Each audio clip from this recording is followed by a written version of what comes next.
Come on in to the Witewolf's den. The name's Witewolf, and I know what you're thinking. What the hell kind of name is that? Am I another cliche talking head that will howl aimlessly into the mic? No, I will not. Unless it's like a super blood moon or something. Witewolf is my second middle name, and there is no H. Why? Because my dad was a crazy asshole. Here in the Witewolf's Den, we discuss entertainment, movies, music, and the occasional wild card. And who knows who will come by to guest host. Yard Dog, Gid the Kid, Scotty Mac. You can subscribe to the Witewolf's Den on iTunes podcasts. And you can check us out on SoundCloud, Facebook, Instagram, and Twitter, similarly at the Witewolf's Den. Witewolf, WITEWOLF, no H. Check out our website at whitewolfsden.com and sign up to our mailing list. There, you can also email me your questions. And if your question isn't dumb as hell, I'll answer it on the show. So, here he is. The scintillating, the fashionable. From the south to the other south, Southern California. This is Wade and LaPu. Yeah, this is why they don't give me a microphone.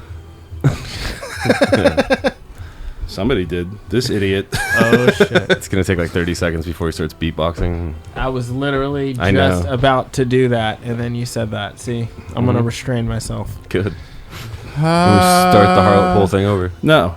And if you stutter and sound like a moron, I'm not editing it. I will take your podcast. Yeah, that's got to be nerve-wracking to be on like The Voice and have the microphone. I'm just like sitting here with the mic right now. I'm like, if I had a microphone, I had to sing like on the spot.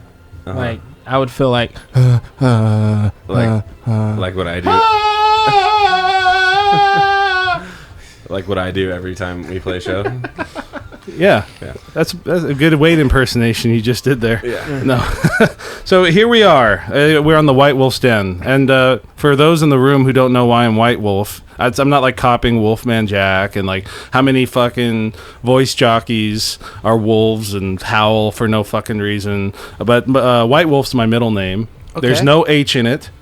I don't know why. That's wait, really cool. Shut the fuck up. Your middle name is... I've known you for over 10 years, and I never knew that. Even though this is an audio program, and nobody's really live right now, so we can do what we want. But and you can't see this, but the band can see this. All right. There's my second middle name.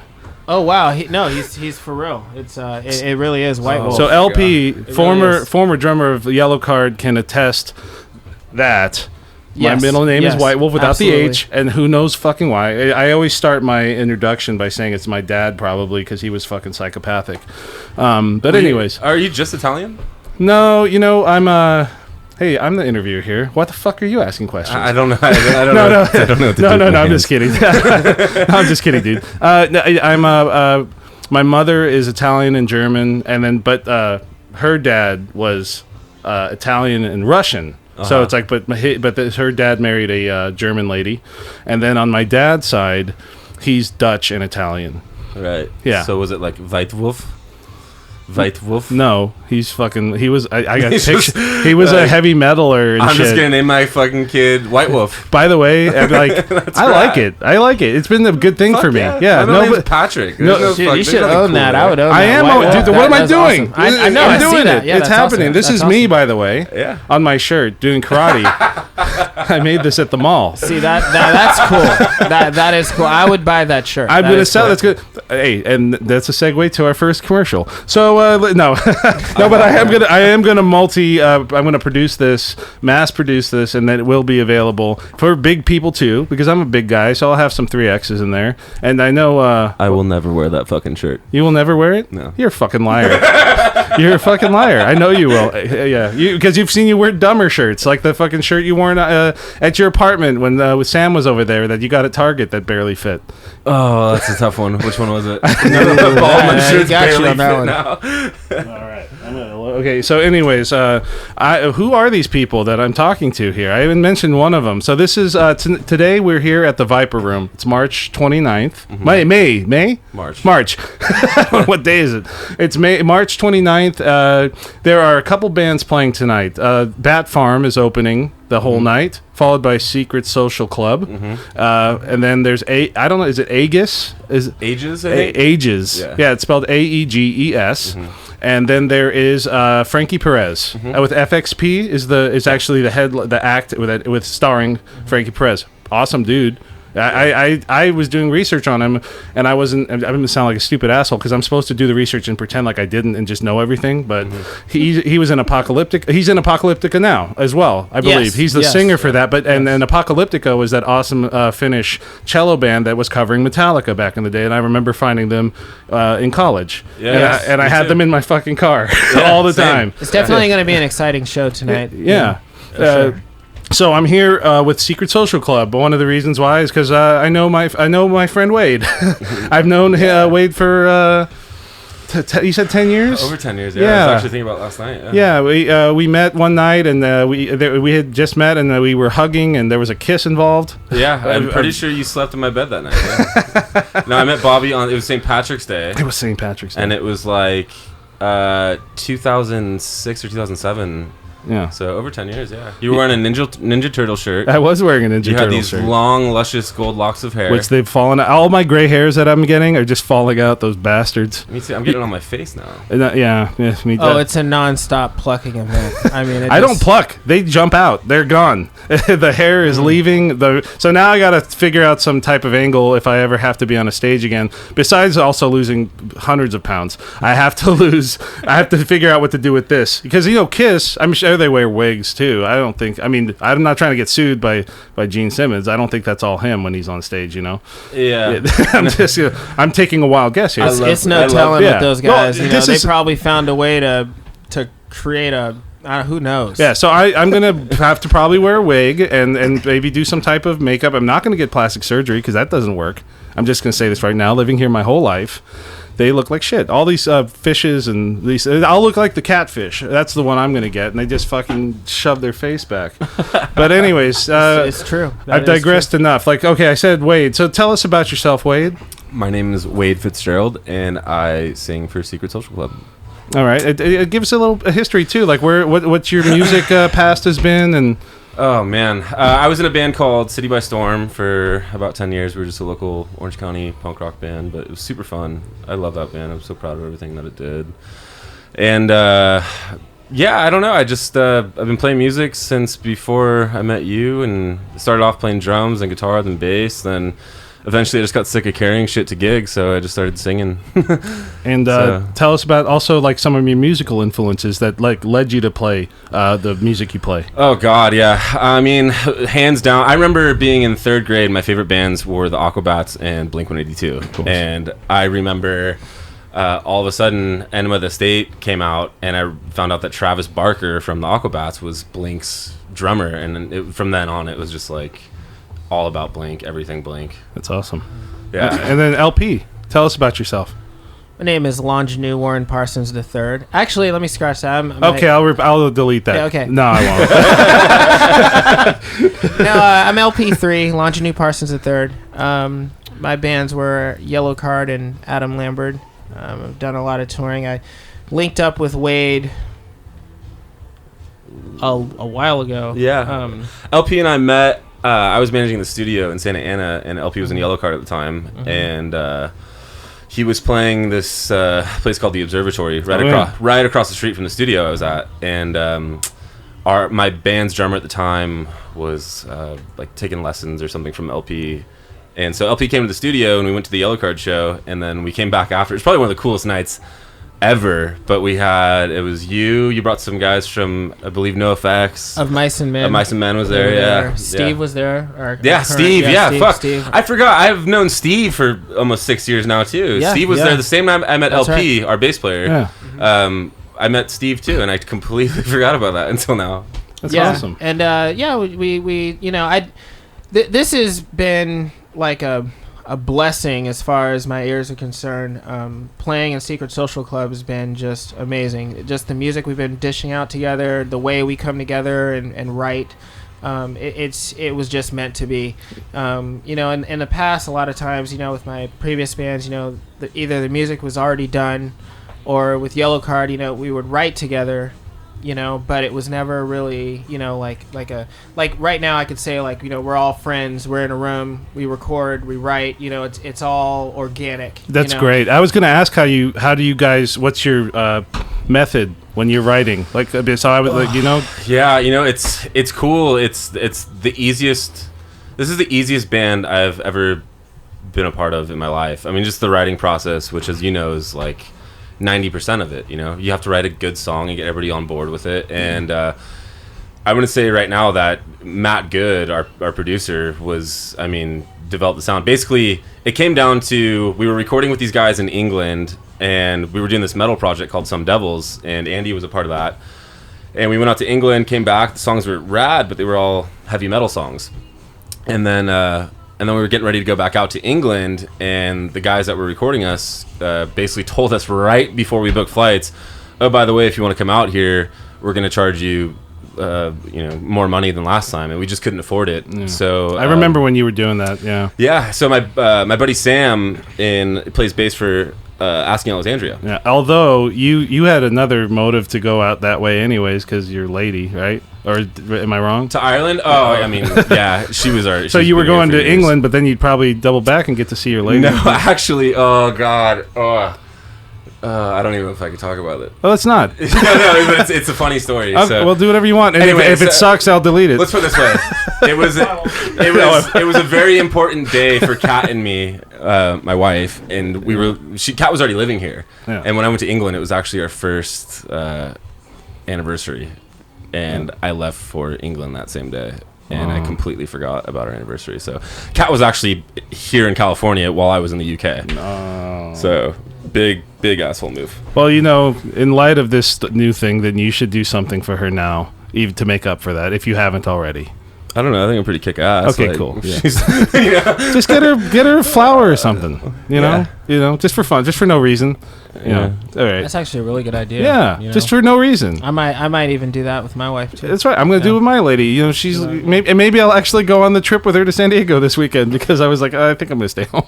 Yeah. Maybe I'll actually go. Kat just got back from Ireland, and I picked her up from the airport and gave her flowers, and I even went inside the airport. Okay, cool. Parked. Oh wow. I paid for parking. Well, that's funny because Kat's here right now. No.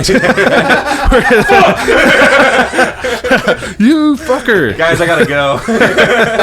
Yeah, so you brought up Matt Good. So he's your producer. Yeah, so I met Matt through my buddy Sam, who plays bass in Asking Alexandria. Mm-hmm.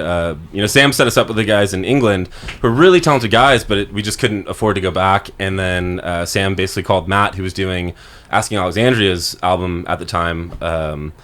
And Matt was like, yeah. So Matt basically told me word for word before I even went in, and I met Matt years ago too, which I just remembered. But anyway, Matt told me, he's like, look, man, get some like hooks, some ideas. So the first thing I brought to Matt was actually the song Psycho that I was working on. It was just basically boom, ba ba boom, and that's all I had. And then we went out there, and I'm talking, we would write and record these songs front to back in the same day. So like this last EP we did, Andy, LP, and me actually went out there. And we wrote, we went in the rehearsal space about a month beforehand and tried to do the pre-production for all this stuff. Yeah. And we brought him to Matt, and Matt's like, basically like, dude, this sucks. Like, there's no fucking way I'm going to let you guys do this. That's nice. So Matt, that's actually nice. Yeah, so Matt, but all the songs that we had, we still used all of them. Matt just basically turned them inside out and created this secret social club sound. Who was in this group at this time? Was it you and you? Us three, yeah. And you, okay, you. Yeah, and then you found the bass player, Steven? Steve, who actually grew up with LP. So Steve and I grew up in Jacksonville, Florida together, and our bands had played together years and years and years and years ago, before Yellowcard even did anything, when we were still a local Jacksonville, Florida band, and playing places like the Lions Club and stuff like that. Steve had a band where they were, doing their thing, and we'd play together, and he and I became friends. And then when Yellowcard went on hiatus in 2007, we did a 3-year hiatus, time where I linked up with Steve, and I started playing for a band that he was singing in called Bound, which was like southern rock metal. That's what I call it. Not quite metal, not quite rock, kind of in between. And we played. We did a tour across the country to California, and then once we came to California, he ended up staying here. and then I went back to Florida for a period of time, and then once Secret Social Club got moving, we needed a bass player, and I said, you know what, I got a guy we can try. Let's try Steve out. He seems to be pretty, gung-ho and wanting to.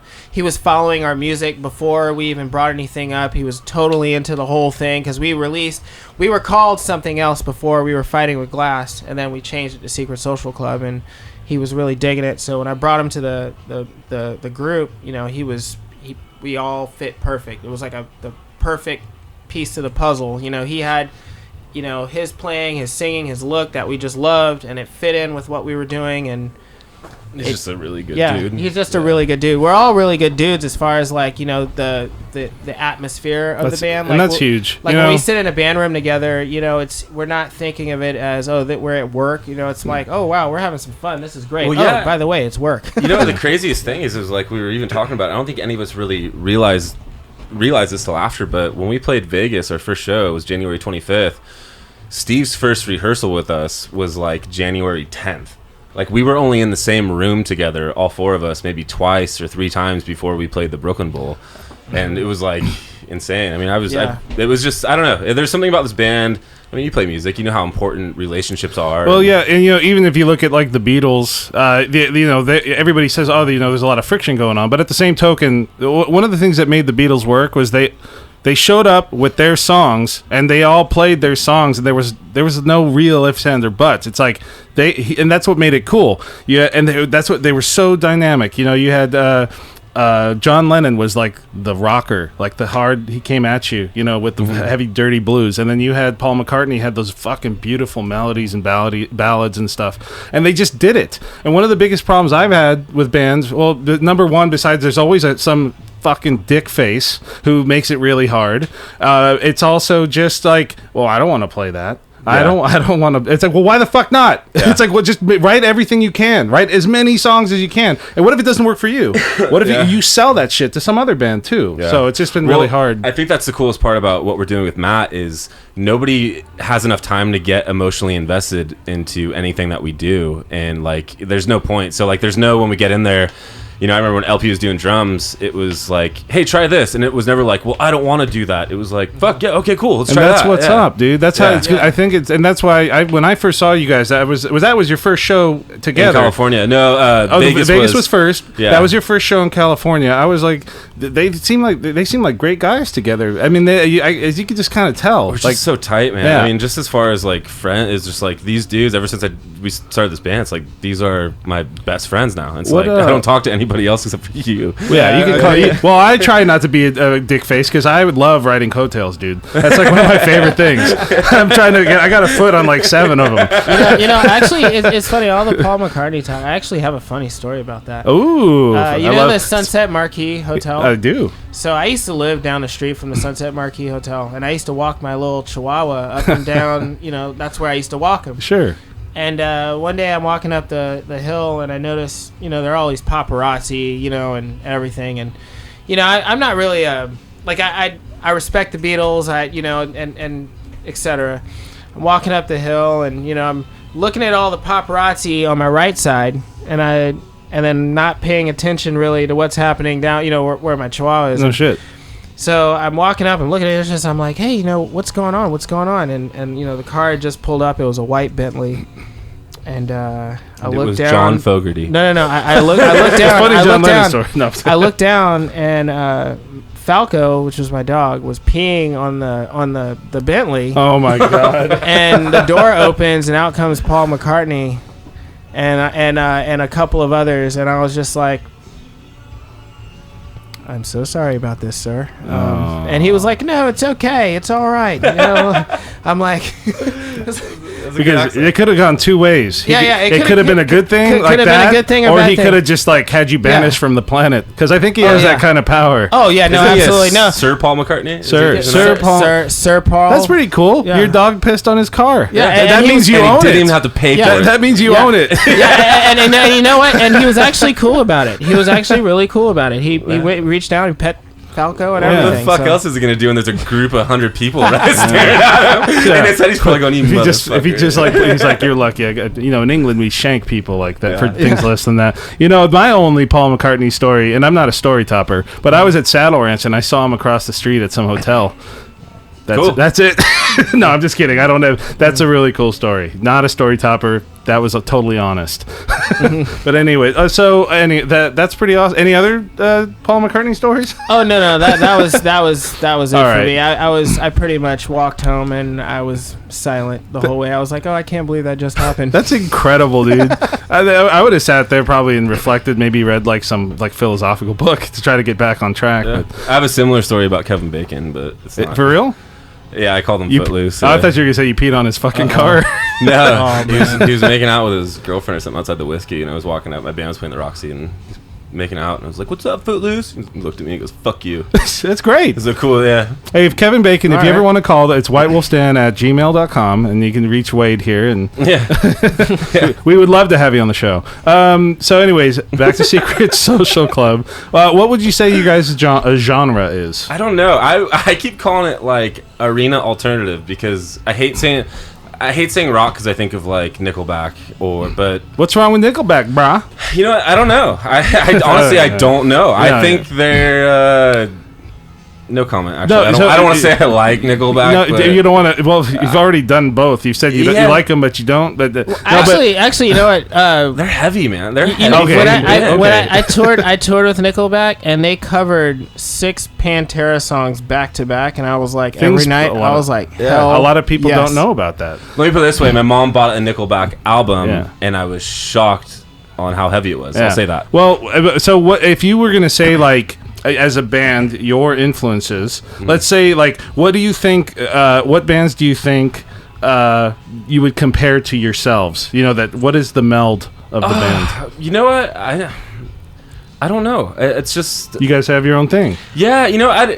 That's the coolest part about working with Matt is we never put a label on it. I mean, we were listening to like Post Malone and XXXTentacion when we were going to record, and like that's what we use. And then all of a sudden, fucking Gravity came out. You know? Yeah. It's actually that's an interesting question because I've actually had some people ask me that, and I've been kind of a question mark because if you listen to our songs as a whole, you notice lyrically and tone that the influences that come out of it like range from everywhere from I'm not going to say hip hop because it's not hip hop, but what am I trying to say like pop like the Yeah, like there is a hip hop element to it. yeah, I mean, for sure. I guess that's what I'm trying to say. Yeah. And then, but it also there are parts that go down to like a Foo Fighters kind of feel, as well. So it's kind of all over the place as far as like you can't really put it in one section and say, oh, this is a straight rock band. Oh, this is a How many songs do you have right now? 25. For real? Yeah, 25. 25. No. I believe you. Yeah, you shouldn't. Okay, No, don't believe no, it. no, Don't no. believe a word I McCartney say. story either, My Kevin Bacon story is fucking real shit. Though. Yeah. Yeah. No, we recorded for A Life Less Heavy, our debut EP, and then we have some that we did actually a long time ago that we're gonna revisit. We just got a lot of stuff going on like the business side that we're waiting to see kind of how that goes. Well, And then what's your set list like length right now? we got a killer 25-minute set, and we love it. Yeah. And do you have a song that you would consider your single? That's like your Gravity. Gravity's your song. Yeah. Is that song on YouTube? It's on everything. It's on everything. Yeah. Okay, and then so I'm yeah. I'll be cool. like, so let's play a clip, Gravity from Secret Social Club. Here we go.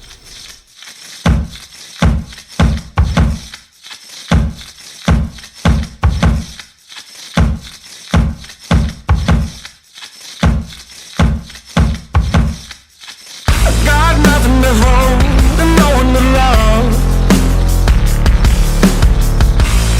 I'm sick of feeling like I'm never enough. So close my eyes and I keep them tight. Make believe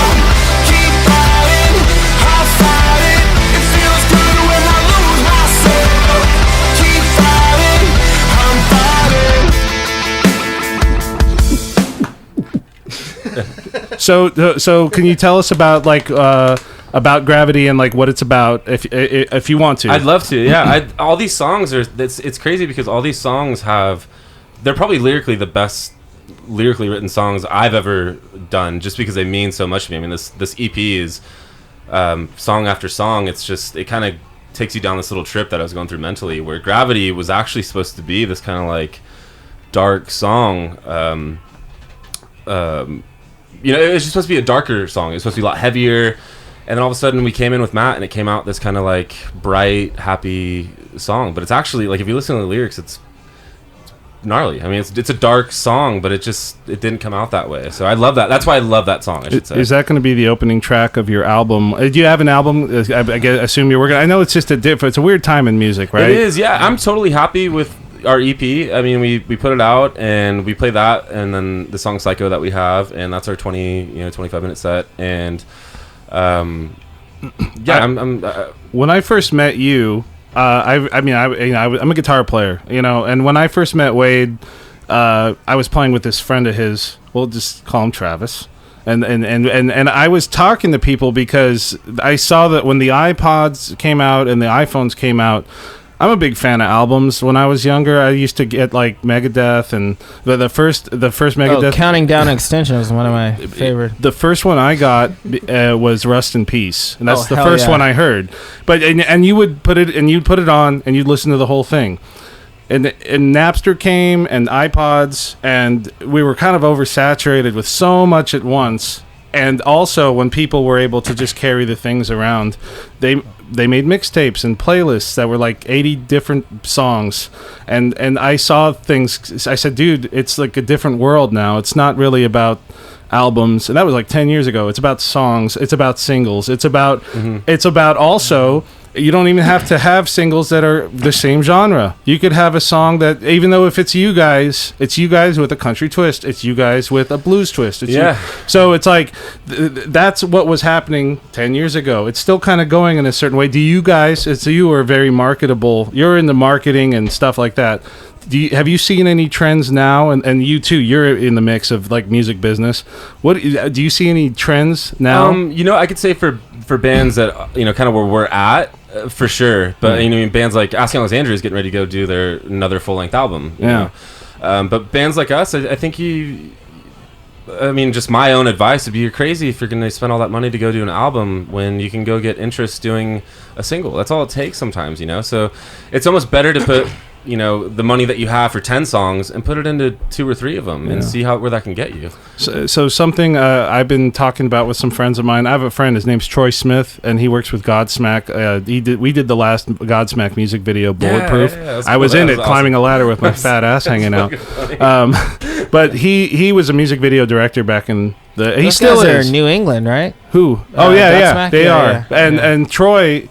My buddy, he's a DP, director of photography. He also directed stuff, and he started with Pearl Jam. He did their first 3 videos, and that's how he blew up in the market. And he did like 400 music videos as a director of photography and director on some. And we were talking about music videos and like how they're not as rad anymore. I'm a big fan of music videos. It's like nostalgic for me because you don't really. It's all YouTube now. But are you guys have you guys talked about making any music videos? Yeah, we're in this really weird phase right now with we're lucky enough to have some label interest, and we're just on that kind of like right on the fence of which way it's going to fall. So we're waiting to see kind of where it goes. Speaking of label interest, do we have any information yet? Is there been anything? I think we'll find out for sure tomorrow. Okay, so as of right now, nothing to talk about. And that's okay. No, yeah, because I definitely don't like preemptive. That shit's bad luck. It is, man. Yeah. Yeah, no, it really really is. But all I can say is about this band and how it came together is everything that's happened. It just feels right. Like every step, like we're not trying. Like we weren't really seeking anything like that, and all this stuff just keeps kind of falling on our lap. We keep getting all these cool opportunities, so it's kind of like we're taking everything in stride, which I've never been like that in the past with my bands. Yeah. So we got sitting in the corner here, even though he doesn't have a mic exactly. We got Andy over here. I just want to ask now, since you've been very good and quiet, but I actually want to go through you two gentlemen. I don't think he needs the headphones, but I'm going to talk to you as well. Can you talk about your gear that you play with? Yeah, definitely. My name's Andy Lutzka. I'm the guitar player in Secret Social Club. My gear setup is very simple, actually. I use Reverend guitars. I mean, I used to play Les Pauls and, Fenders, but something about the Reverend, just it feels nice. It's built really well. They definitely, they hand make them, so you gotta pre-order it. So that way, they test them. It's not machine made, manufactured. They're just pumping them out. But that's why I like to use Reverend gear. And then also I have a pedal board which consists of MXR 10-band EQ, which I just kind of like to take out the mids a little bit, give it a little chunkiness because I'm the only guitar player in the band. Sure. And then after that, I have a tube screamer that I go through. Of course. And that's just for some light dirt, Yeah. And then I have a OCD full tone. It's a distortion pedal. So that's more for like verses and kind of giving a heavy tone. And then the choruses, I'll actually have the tube screamer and the OCD on. That'll give you your boost. That'll boost it all the way up. Cool. And then for solos, I have a MXR. The micro amp? No, it's a The line delay. drive? Oh, delay. Yeah, the delay. I forget what it's called. Oh, so you give it a little that big noise. Exactly. Yeah. The little arena feel. Exactly. That's Yeah. why I think we get that alternative arena genre. That's what we're kind of feeling on right now. What kind of and what kind of amp are you running that through? Right now I'm running it through a Hot Rod Deluxe Fender. Yeah, cool. So, but Jensen? obviously for a lot of these gigs, they already have their backline amps. So yeah, is it a Jensen speaker? Do you know what kind of speaker it is? I'm actually not sure. I just picked up a couple of years ago a Fender Hot Rod with a Jensen, and it's got cool tweed thing going on. What's the thing with the Jensen speaker? No, it's just one of the types of speakers that they come. Some of them come with there's special models that have like one called the Cannabis Rex. It's actually made from hemp. Speaker. And it's a really cool. It's a cool thing. There's a Celestians are another one. Yours might have Celestians. That's what I have. And yeah. Celestians are beautiful. A speaker as well. Yeah, I've had it for 10 years, and the thing's never let me down. No, it's great. I don't want to jinx myself. No, they're great amps. There's another thing. I don't know if you've done this. That I was doing some research on. If you're playing with it at home, and you go from like 0 to like 1, it's already freaking loud. Oh, do you know what I'm saying? It's very loud. Yeah, even low. Right. There's actually a mod that people do where in the preamp they put a smaller tube in it, and that way it actually gives you room to raise your level up, and you can still go all the way to 10 for when you're playing live. I think my experience with my amp is I can get up to about 2 before it actually kicks in. Yeah, and then around 4 I remember was when it's just like, okay, it's balls to the wall now. Yeah, and after you go up past that, it's not. Yeah, it's not really doing anything for you. So I'm gonna go to LP and I'm gonna talk to you about his gear. What kind of drums do you like to play? Or I assume you're sponsored. Yeah. I play Pearl drums. I'm endorsed by them. I also have Zildjian. I've got Zildjian. I've got Vader sticks and Remo drum heads. Awesome. I also have Simpad, Cymbolt, Spin Bowl. Mm-hmm. Great. Okay, and then also, can you name some of your big drum heroes? Like what? I don't know if you remember. Like I remember, I was telling you guys about Megadeth, and like there were times. I remember as a kid, you would get that new thing that changed everything for you. Well, can you tell me some of your big heroes? For me, I started playing drums when I was 2 years old, and my father was on tour with Bubble and Brown Sugar. My father and my mother, actually. And my uncle Max, who you know is Max Roach, is my idol. Cool. That was the one that taught me how to play drums from the start. He taught you. Put me under his wing. Between he and Von Barlow, both of them did he invent the hi-hat? He did Mr. Hi-Hat. That was his solo, that famous solo. So sick. I fucking didn't know any of that. Yeah. And yeah. And so that would be the one. But I've had quite a few because it's I grew up in the jazz world, so for me it was like I grew up with a lot of like Max Roach, Art Blakey. My father, he's done stuff with Cab Calloway. I got to meet Ray Charles as a young, as a young boy. Sure. And I would say between Max Roach and Von Barlow, those I would not be the drummer I am today if it weren't for them. Being who they were and me being so captivated by what they were doing. Later in life, Vinnie Paul from Pantera. I'm a huge Pantera fan. Mm-hmm. In fact, that was the first rock show I've ever been to. Wow. Was Pantera in Jacksonville, Florida, at the UNF Arena. How old were you? Oh, I was young. Yeah. I couldn't even. I was young. In fact, I can talk about this now because I'm older. Yeah. I smoked my first joint in the crowd. It could not have been done any more perfect.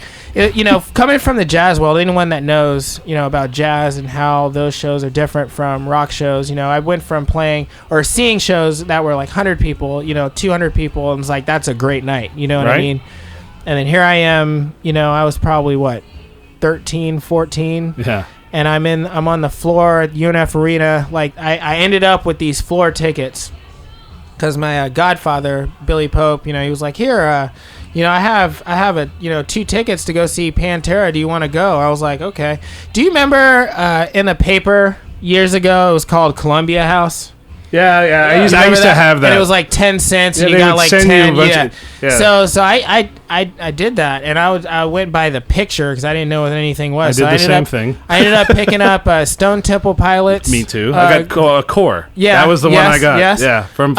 I got Green Day's Dookie. That's what I got. I swear to God, I got the same thing. I got Iron Maiden, Number of the Beast. All right, because I saw the cover and I liked it. White Zombie, La Sexoristo. Oh, White Zombie. And then Cowboys from Hell. Yeah, awesome. And in fact, I liked Cowboys from Hell so much. You can't see it through the podcast, but I actually have Dime's tattoo on my leg. That's so cool. So here's what happened. I end up on the floor and I'm like looking. So imagine you can see, like, I've never seen anything like this in my life. This was new, a big arena. Right. And I look up and I see the drums and they're like huge. I'm like, yes, my whole life, everyone in the jazz world's been telling me to slim down. Right. No, I'm going to pick it up. Yeah, right? Like, I want 2 bass drums. And then he heard Bosio. and then the first thing that happened, just out of nowhere, this joint comes around. And I was like, oh, wow, okay. Well, I've never done it. I was like, you know what? Fuck it. So I took it. I hit it twice, coughed my brains out. And then right when I was done, the lights turned out, and that was the greatest rock show I've ever seen in my life. That's incredible. It changed. So cool. No, they literally changed my life because that next day I contacted Ben Harper, who is my best friend out in California now. Oh yeah. And I said, hey, let's start a band, That's and cool. I used to buy weed from him. so well, I mean, like after that, once I started smoking because he dealt weed, I just never done it before. Sure.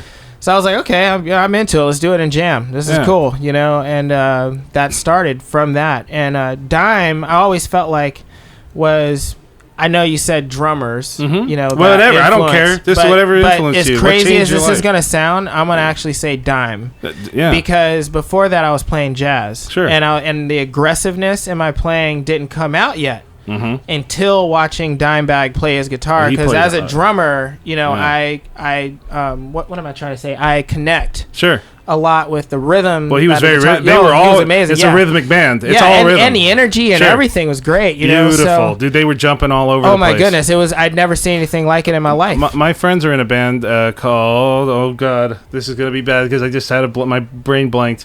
They're in a Pantera tribute band that's actually gaining traction, and they played at Dime Bash, and they were like one of the opening bands that started the whole thing. Rita herself was asked them to play. My first podcast was interviewing the drummer from that band. Nice. Yeah, they're buddies of mine. Rita's awesome. I guess one of the guys in Trend Kill Revolution.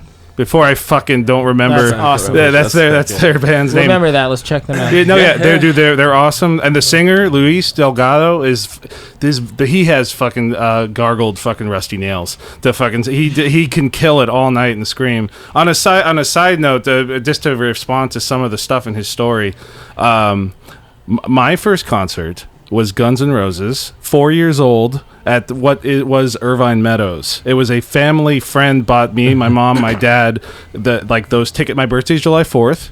and it was July 5th, I think. It was like the day after or something.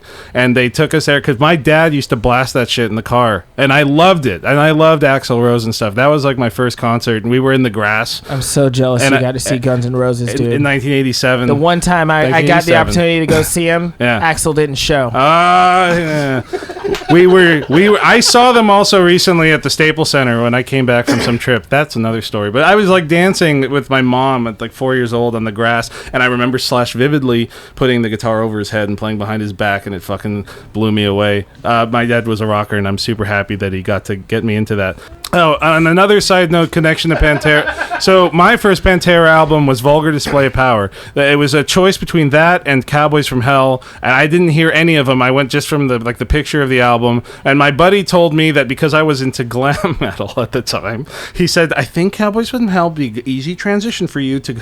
And I was like, no, you know what? I want to see what they're about now, kind of. And I got Vulgar Display, and it took a minute. But the thing that got me off of that, besides the solos, every solo was so perfect. But Vinnie Paul's drums were arguably like they changed also my imagination when it came to drumming. His tone and everything he does, it's a masterpiece. Can you guys? All right. Right now, on that note, can you tell me a record where the first 3 songs in a row, like you have to play them solidly straight through, beginning to end? You're saying the first 3 songs? Like, because Mouth for War, A New Level, and Walk, like those 3.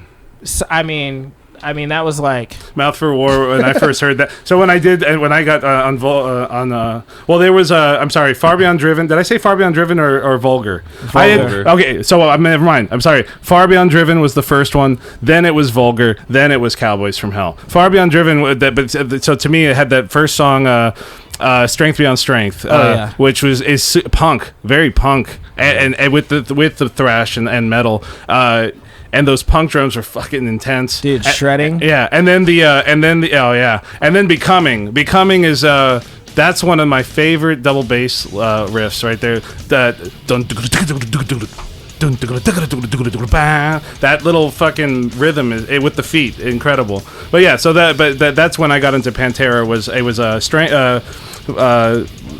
They were not Vulgar, Far Beyond Driven, then Vulgar, and then Cowboys, and then I got into the other stuff, which is also incredible. And my buddies, Autumn Black, were on tour with what's that other band that Dime was in? The one. Wait. Damage Plan. Yeah, they were on tour with them. They had gotten off the tour in that awful moment. Yeah, but they were on tour with them, and they said that they drank so much Crown Royal.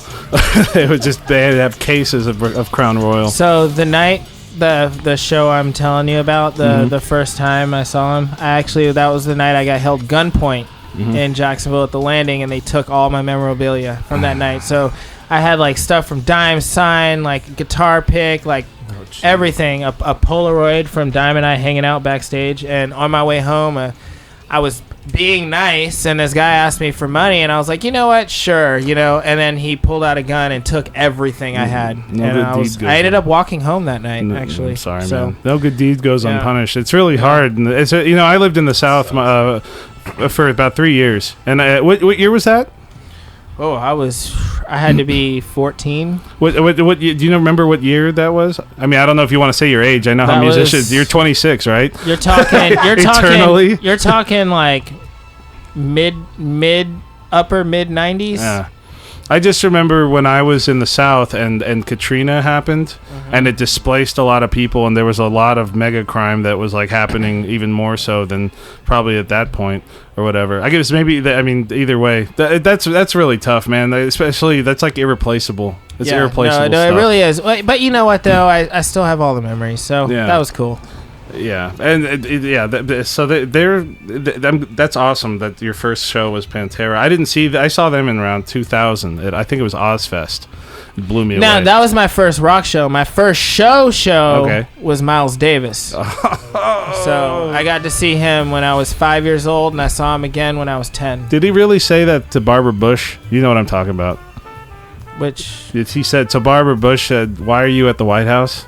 And he goes, Well, I changed the course of music like 7 times. All you did to get here was fuck the president. I don't know if it's because you were in that world. If you, I read that. By the way, that's awesome. It's the internet. The internet. I saw that, so you it could be taught fake. Me something that is awesome. I don't know if the internet said that. It could be fake, but I believe it because I want it to be true. Yeah. Oh, dude, he taught me so much. It's like. Everybody loves shredding at a certain point in their life if you can get that good, but then like Miles teaches you, it's like, hey baby, you gotta wait, you gotta breathe, it's not what you play, it's what you don't play. I love Miles Davis, man. Yeah, I got into the jazz. Miles Davis is how I moved back to the United States. Honestly, I lived in Guadeloupe in the French West Indies, and I saw him in Guadeloupe for the first time, and it changed my life. Watching his show, the way it was, the music, how they came together, what he was doing, the theater, and I literally, one of the musicians had their daughter. We were both young. I mean, I had to be like 6, 7 years old at the time, and I said, I asked a bunch of questions. I was like, "This is awesome," like I want to. I was born in Paris. Wow, so it's one of the most amazing cities in the world. I learned English, predominantly after age 10 and up. Mm-hmm. And I said, "Look, I want to move to the States. I want to do music because in Guadeloupe you would get music, but producing music was not very easy, because you're on an island." Mm-hmm. So that's how that took me to the United States right there. Incredible.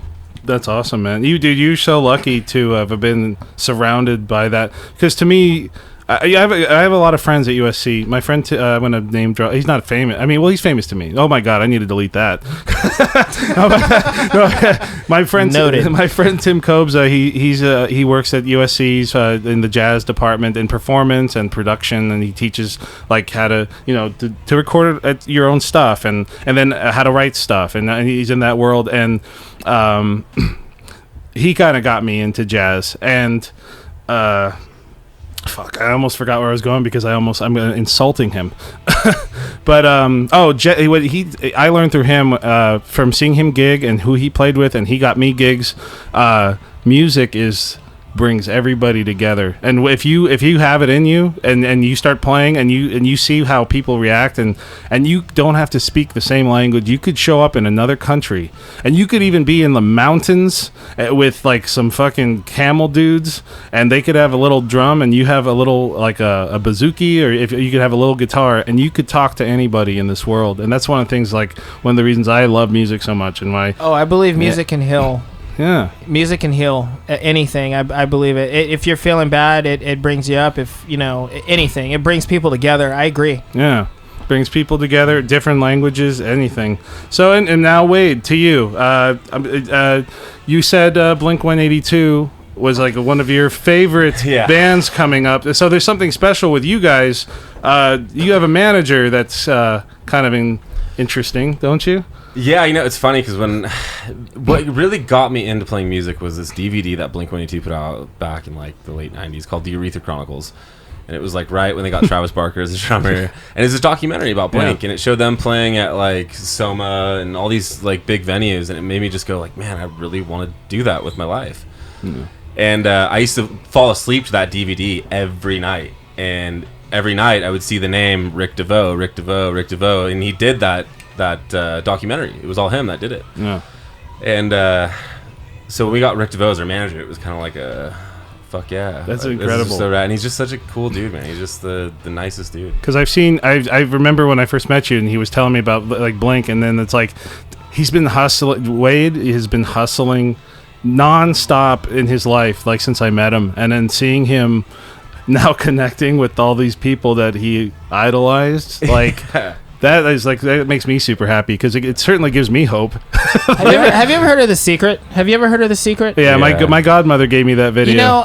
I'm gonna say, just because he's Wade's currently discussing this, and he and I we talked about something not too long ago where we were all at the same spot and didn't know each other. Remember? We were just talking about that. I can't remember. Yeah. We have all, at one point, we were all in the same spot. all of us, and did not know each other at all. Like crazy stuff. Yeah. Yeah. I forget yeah. I was playing the Roxy, and you were at the Rainbow Room, and you saw Ron Jeremy get into his car. That's it. And you heard some idiot yell, "I loved you on Surreal Life," and that idiot was me from the Roxy backstage yelling at Ron Jeremy as he's getting in his car with his super hot girlfriend at the time, and he looks up to me and he goes, "Thanks, man. Like, fuck you. Here I am with this porn star." LP sitting in the Rainbow Room, like crazy, absolutely crazy.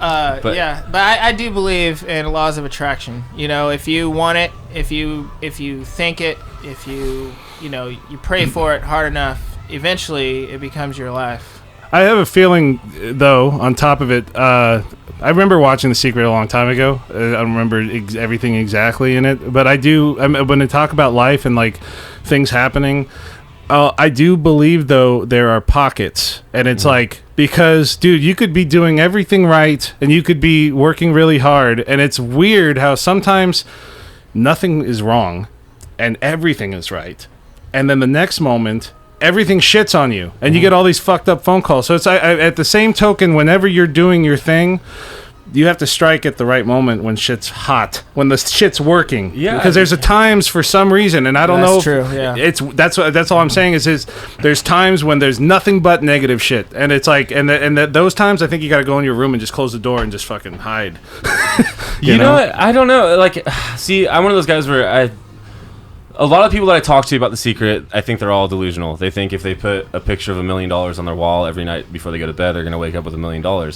The law of attraction is one thing, but that's just finding a group of like-minded people that want to do what you do. Yeah. Just because you have a bad day doesn't mean that bad shit's gonna come from it. No. Like, well, this whole band came together from bad shit after bad shit. Well, and don't get me wrong, we got, if you look at our band from the outside in, I mean, I know there's other bands and friends that I have that are going like, well, fuck them, they didn't even try that hard. It's just, we worked our asses off to get where we are right now, and it's because us all individually. It's not because I went to bed thinking, you know what, I'm well, maybe I was falling asleep to Rick DeVoe's name every night, but you see, it's something. I mean, just on what he just said. I mean, I was living in Florida. He's in these guys are in California, and we're recording in Arizona. You know what I mean? Yeah. So it's like we're sending music back and forth, but the dream was there. The dream was alive. We all wanted it. And everybody thinks that like The Secret, it's all like, oh, everything has to go right. No, fuck that. Like everything that led to this beautiful EP that we put out, like that's why this thing means so much to me, is because every one of us at that point, we're at like the lowest points personally in our lives, and all of a sudden this huge great thing came from it, and it's just, we worked hard and we embraced bad shit. Well, one thing that I would say to anybody listening who's a musician or artist or anything, though, is that when you guys got together, y'all had been y'all. I'm from here. Why do I say y'all? I guess I lived in the South, but you guys already kind of had somewhat of an idea of a direction that you guys kind of wanted to go, even if you were kind of in a different way. But you all were similar with like your force behind it, and also like when some people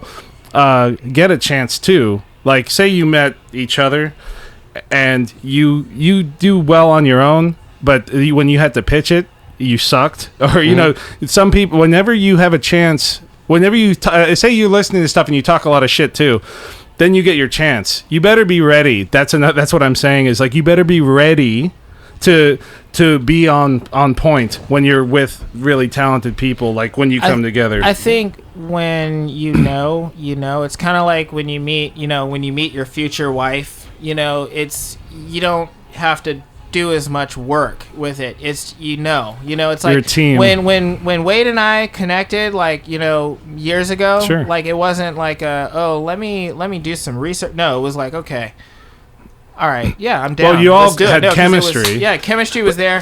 But then also when he showed up, he showed you that he was working. He had material, right?